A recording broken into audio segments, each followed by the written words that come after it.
this loft, the dynamic loft at impact, has not been taken away. And you can see as I'm doing that, I'm leaning the shaft forward. Okay, so we really have to achieve both of these things, and that's what I want to show you in today's drill. Hey golfers, and welcome back to my YouTube channel. In today's video, we're looking at another subscriber question.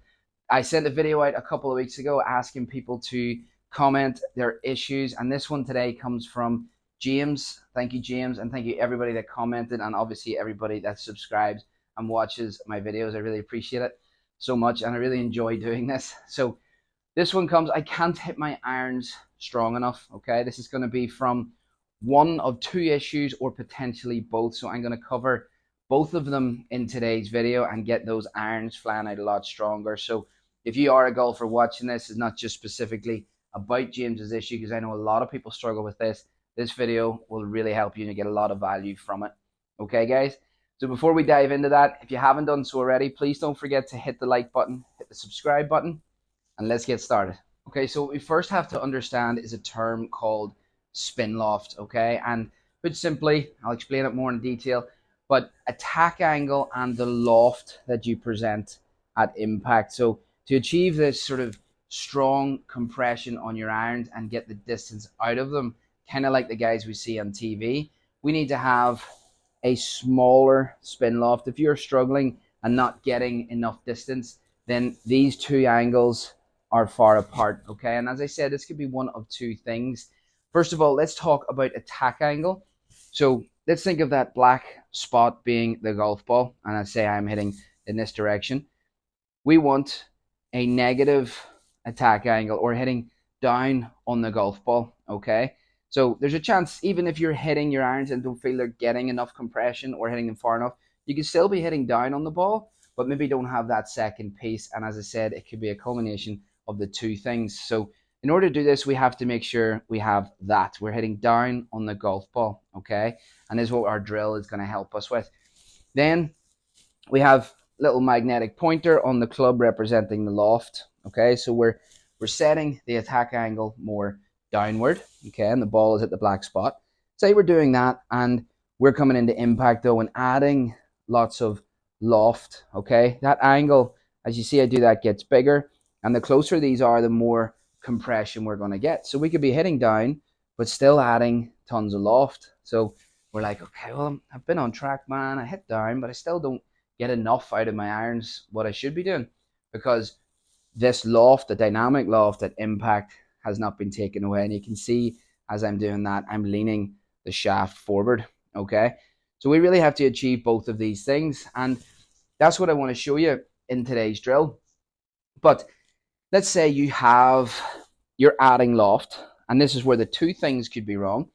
The attack angle could be level or slightly up, and if I set that angle and I start to move the attack, you can see then if I'm adding loft, these angles are getting big, and this is the double no. This is like no compression, the ball's going nowhere versus what you feel like it should be. Okay, so we got to hit down and de-loft the club. That is literally the physics of it. Okay, and we can dive into so much more detail about that. All right, so I have this little pointer. Now you can get these on Amazon for like £5-6 or $7 or $8, and it just sticks on. Can be a good little thing. Now if you don't have that, don't panic.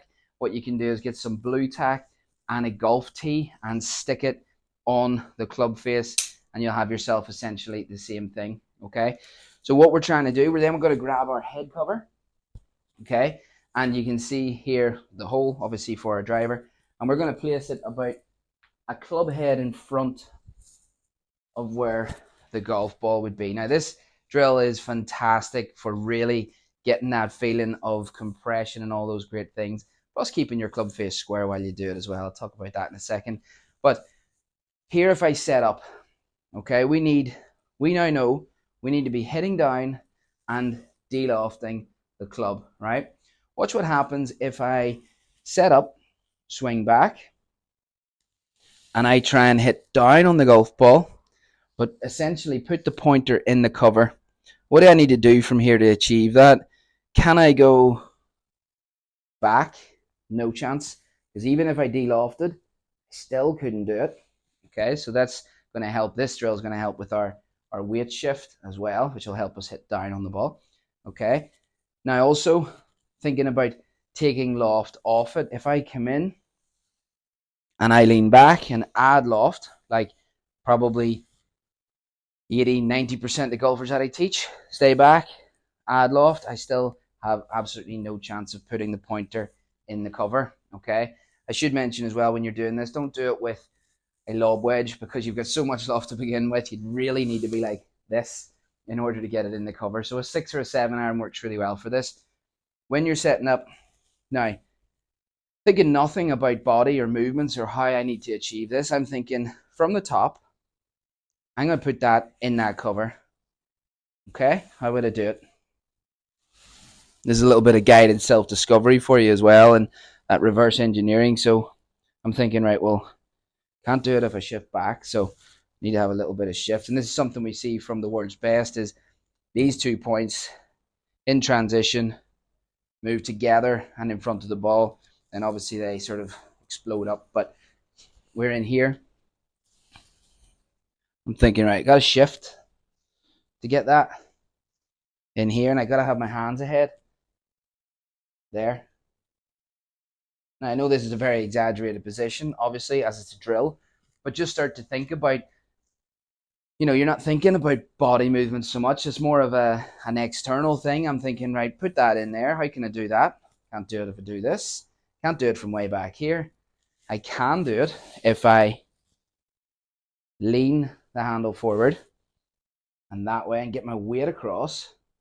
I'm in there. Now, I'm definitely hitting down on that. I am taking so much loft off it, the thing would hardly get in the air. But it is a drill, and it's designed to be exaggerated. Okay, do try this. Very simple. Blue tack T head cover or one of these little pointers. All right. So what I want to do is I want to show you something from down the line that's super, super important with this as well. Okay. I was like to keep the ball there because it lets you know how far ahead the cover is. Okay. If you're anything like me and you like to wear a good quality leather glove when you're playing golf, but don't fancy the high price tag, well, go and check out my channel sponsors page, gxgolfgloves.com. Really good quality glove at a fraction of the cost. Use code David at checkout and you'll save yourself a nice little bit of cash as well. So here, notice something else that I'm doing. I'm checking is also for directional reasons as well. Would I want that coming in with the pointer being like this, face wide open, because I can't now get that in there. So I'm all of a sudden I train in a little bit of a square club face, in order to get that in to that. And you can see then obviously the pointer going straight in the cover. It's not coming in like this and catching the cover or this way in there. Face is lovely and square. I'm going to be hitting very nice skull shots if I can get some remnants of that exaggerated drill into my golf shots.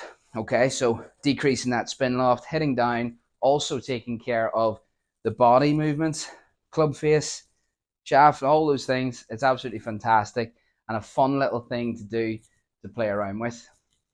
Okay, guys, thank you so much for watching. James, I hope this helped you, and anybody else out there struggling with their irons in terms of strike and compression, this one is definitely for you.